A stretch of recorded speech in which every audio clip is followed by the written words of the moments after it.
हरामजादा जिसकी वजह से तुम्हारे साथ जिंदगी और मौत से अकेले जूझ रहे, आज वो इसके जुनून का शिकार हुए हैं। कल तुम्हारी बारी हो सकती है, और यही होगा एक दिन, क्योंकि मुजरिम उस सांप की तरह होता है जो भूख लगने पर अपने बच्चे तक निकल लेता है। तुम लोग तो फिर भी गैर हो। पाप की उम्र बहुत लंबी होती है साहब, लेकिन पापी की उम्र बहुत छोटी। मैंने ज्यादा किताबें तो नहीं पढ़ी साहब, लेकिन जिंदगी ने इतना जरूर सिखा दिया है कि हराम की अय्याशी से इज्जत का फाका कहीं बेहतर है। इस वर्दी की आबरू और नीलाम मत करो साहब। आप इतने मोहताज नहीं कि ऐसी रोटी ना कमा सको जो ईमानदारी के आटे से बनी हो और सच्चाई की आंच पर पकी हो। कोशिश करके देखो, बहुत सुकून मिलेगा।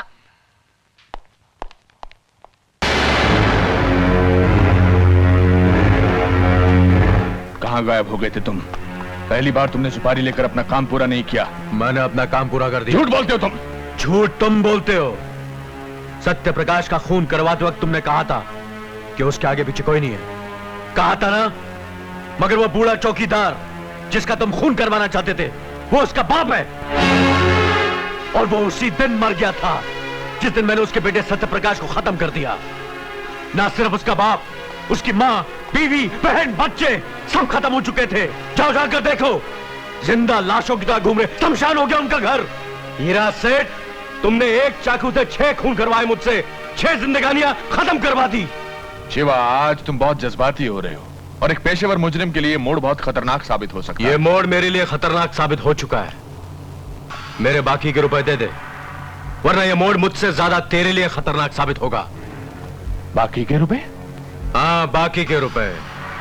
तूने मुझे सिर्फ एक आदमी को मारने के पैसे दिए थे, बाकी 5 की मौत के पैसे भी तुझे ही देने पड़ेंगे। क्या बकवास कर रहा है ये? दिमाग तो नहीं खराब हो गया इसका? मैं तुम्हें कौड़ी नहीं दूंगा, जाओ भाग यहां से। सुपारी का पैसा खा जाने वाले को शिवा सुपारी की तरह खा जाता है।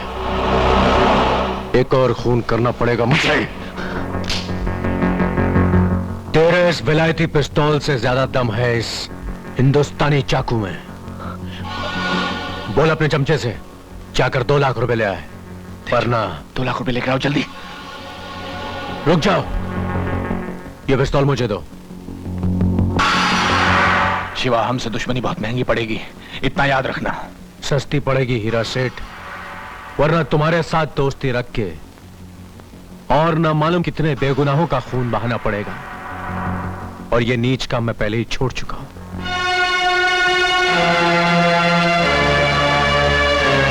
हाय, क्या करूं मेरी जाने जिगर, तेरे संगीत की चाह जो मुझे यहां तक खींच लाती है। आज तो मैं भी इस सितार को बजाऊंगा जिस पर उंगलियां रखते ही सैकड़ों सुर साथ बज उठते हैं। इन तारों को गलत छूने से उंगलियां कट जाती हैं। जिस सांस को मैं बजा नहीं पाता उसे तोड़ देता हूं। बहुत हो गया शास्त्रीय संगीत, अब हम इसे रैप सुनाएंगे, रैप। देख खान, आज सारी बस्ती के सामने नंगा नाच का सामने। अरे भाती के घर है।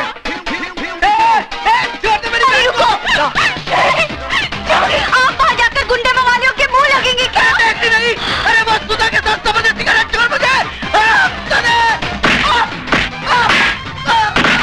अरे मार छोड़। अरे आज तू जान जाएगी।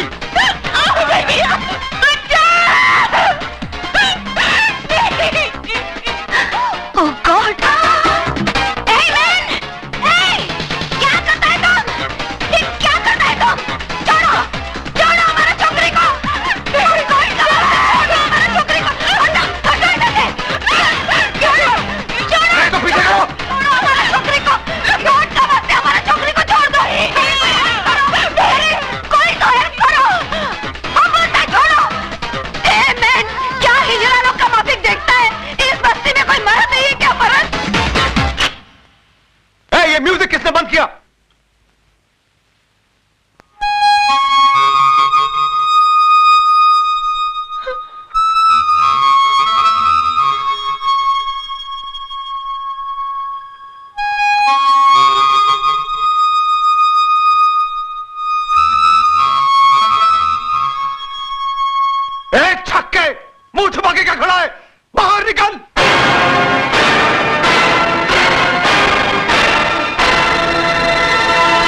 छूऊंगा।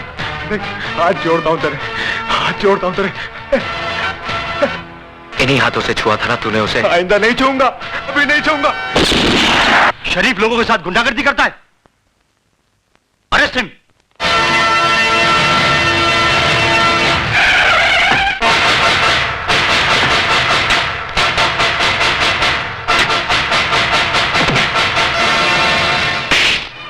भवानी साहब, मैंने उस लड़के को पकड़ के रखा है जिसने आपके भाई पर हाथ उठाया था। उसको गिरफ्तार करने की बजाय उसकी लाश मुझे दिखा देता ना, तो उसके वजन जितना सोना तेरी घरवाली के बदन पे सजा देता मैं।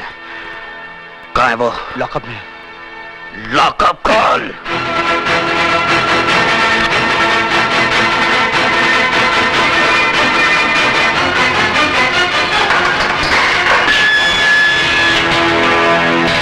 बहुत गर्मी है तेरे खून में। मेरी गर्मी का नमूना तेरा भाई देख चुका है। हाथ बंधे हैं, वरना तेरी सेवा भी जरूर करता। हरामजादे, वो छिनाल तेरी कौन लगती है? कौन लगती है तेरी वो नखेलिया बहन, जिसके लिए तूने मेरे भाई को मारा। मेरे भाई हाथ उठाए तूने।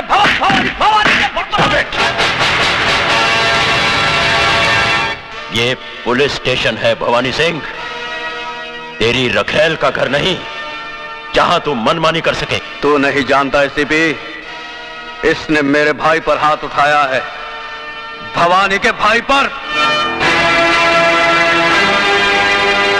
निहायत बेवकूफ हो तुम। जिसे लातों से मारना चाहिए था, उसे हाथों से क्यों मारा? ऐसे भी चिल्लाओ मत। शेर के खर्राटे भौंकते हुए कुत्ते से ज्यादा खतरनाक होते हैं। मैं चाहूं तो इसी वक्त तेरे हाथ तोड़ सकता हूं। यह ख्वाब तू बहुत दिनों से देख रहा है शिवचरण, लेकिन अभी तक तू मेरा बाल भी बांका नहीं कर सका। खाकी और खादी में बहुत फर्क होता है। तुम सिर्फ जुबान चलाना जानते हो और हम हथियार। बहुत जल्द तुम मेरे निशाने पे आने वाले हो। गोलियां बर्बाद करेगा तू। बुलेट प्रूफ जैकेट सरकार सिर्फ मंत्रियों को देती है, पुलिस अफसरों को नहीं। नहीं जीत सकता तू मुझसे, नहीं जीत सकता, क्योंकि कानून की जंग जज्बात के बारूद से नहीं, सबूतों के हथियार से लड़ी जाती है शिवचरण। तुम्हारी हर छोटी से छोटी हरकत और बड़े से बड़े गुनाह की फाइल तैयार कर ली है मैंने, और बहुत जल्द वो फाइल चीफ मिनिस्टर साहब के सामने पेश करने वाला हूं। उसके बाद तुम्हारे जिस्म से बुलेट प्रूफ जैकेट तो क्या, तुम्हारी खाल तक उतार ली जाएगी।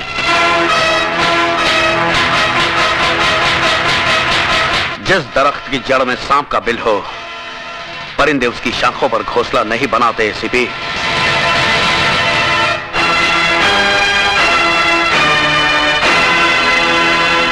खोल दो इसे।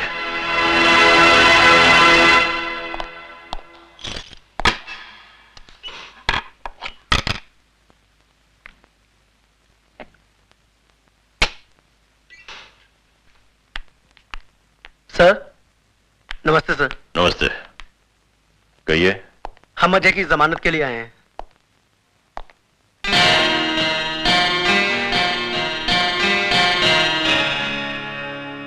उसकी कोई जरूरत नहीं, तुम जा सकते हो Ajay. Thank you sir. Thank you sir.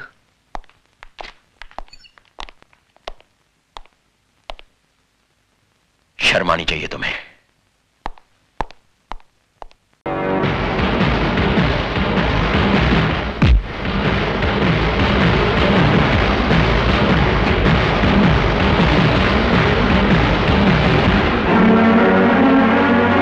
क्यों आए हो?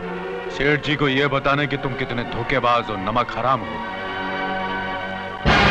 सबूत के लिए सेठ जी के असली बेटे को साथ नहीं लाए? कहाँ है वो? वो मेरी हिफाजत में है। हमारी हिफाजत में भी कोई है, उसकी आवाज सुनो। चाचा मुझे बचा लो चाचा, चाचा इन लोगों ने मुझे बंद करके रखा है चाचा, चाचा मुझे बचा लो चाचा, चाचा। अब बताओ, इधर चले या उधर?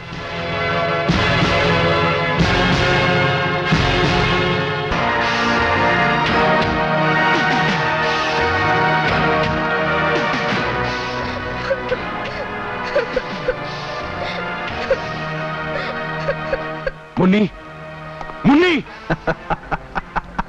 हरामजादे, बता मेरी मुन्नी कहाँ है?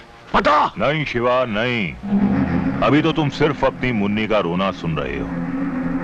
लेकिन अगर तुमने हीरा पर हाथ उठाने की गलती की तो तुम्हें भी रोना पड़ेगा अपनी मुन्नी की लाश पर। हमसे बहुत आंख मिचोली खेल चुके तुम शिवा। एक बात याद रखना कि इस दुनिया में हर इंसान का कोई ना कोई बाप होता है, और तुम्हारा बाप आ गया।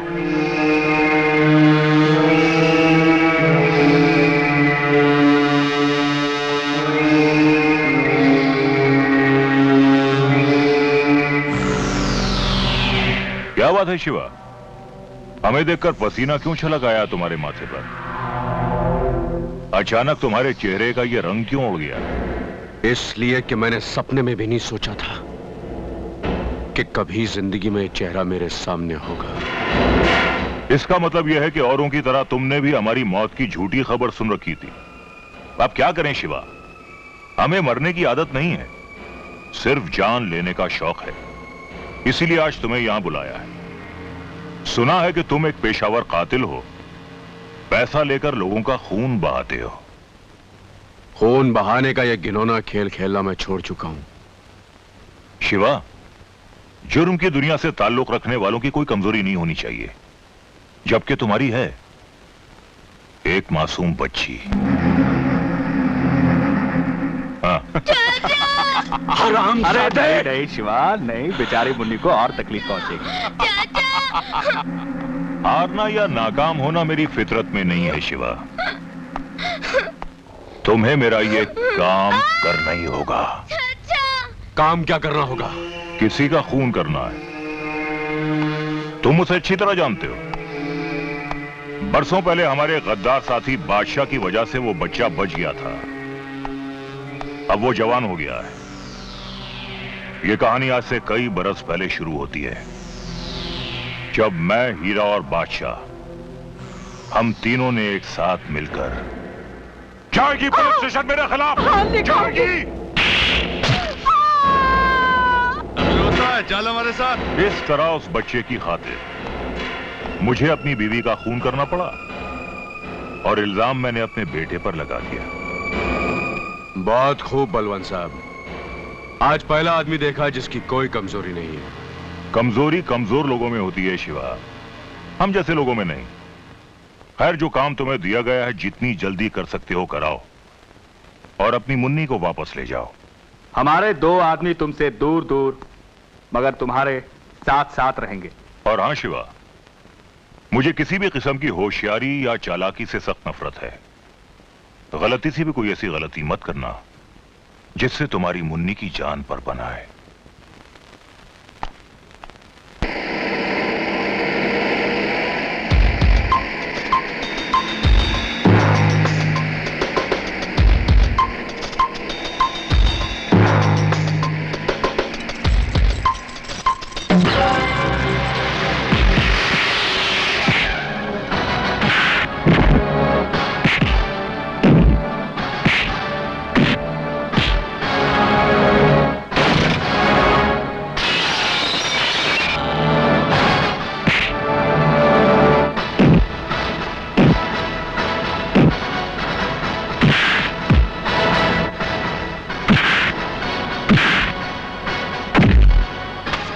मुझे माफ कर दीजिए, मैं अपनी औकात भूल गया था, इसलिए मैंने हीरा अंकल के साथ बदतमीजी की। लेकिन अब मैं आप लोगों की हैसियत जान चुका हूँ। जब आपने शिवा जैसे आदमी की ऐसी तैसी कर दी, तो मैं किस खेत की गाजर हूँ? अरे गाजर नहीं, मूली मूली। अरे एक ही तो बात है। हाँ। बलवंत साहब, मुझे माफ कर दीजिए, मुझे कोई दौलत जायदाद नहीं चाहिए। अरे मुझको उनकी बेटी भी नहीं चाहिए। ये हुई ना बात, यही ठहरो, मैं जायदाद के कागजात तैयार करके लाता हूँ। हिलना नहीं। नहीं हिलूंगा, मैं बैठ सकता हूँ? Thank you.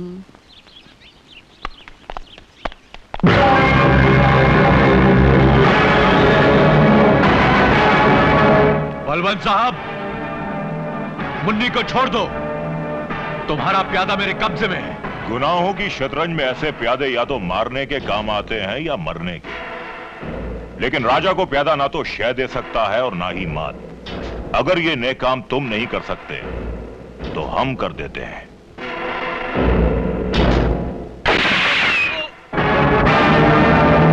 यही तो मैं चाहता था बलवंत साहब, कि तुम्हारे हाथों एक और खून हो, जिसका चश्मदीद गवाह सिर्फ मैं अकेला नहीं बल्कि पूरा पुलिस डिपार्टमेंट हो। इन सबको गिरफ्तार कर लो इंस्पेक्टर कुमार, तुम बच्ची को लेकर आओ। Yes sir. चलो। Mister Balwant, you are under arrest. चाचा मुन्नी, चाचा तू ठीक है ना मुन्नी?